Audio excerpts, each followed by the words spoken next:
Nous avons beaucoup combattu effectivement sa politique de laxisme terrible. Mme Taubira, c'est notamment la ministre qui avait supprimé la peine de prison automatique pour des condamnations inférieures à 5 ans dans la lignée de la loi Dati. Mme Taubira, c'était aussi un sectarisme, et un sectarisme particulièrement agressif et violent vis-à-vis de l'opposition démocratique, dont il semblait qu'elle ne la supportait pas, qu'elle ne supportait pas l'opposition démocratique.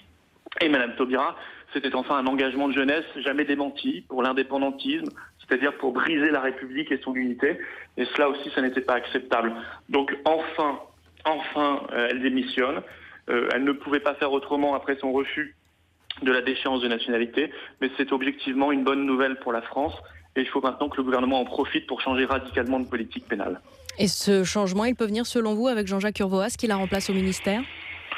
Je pense que ce changement ne viendra pas, malheureusement, en tout cas pas en profondeur avec ce gouvernement et ce pouvoir, mais on pourrait espérer que ce changement de ministre puisse permettre de nouvelles politiques, une inflexion de la politique vers moins de laxisme, moins de tolérance vis-à-vis des criminels, des délinquants, moins d'idéologie dans ces matières-là, et une attention plus respectueuse de l'opposition, et notamment de l'opposition patriote que nous incarnons. Il faut respecter l'ensemble des électeurs, l'ensemble des Français, ce que ne faisait plus Mme Taubira par la violence de ses propos et par son sectarisme.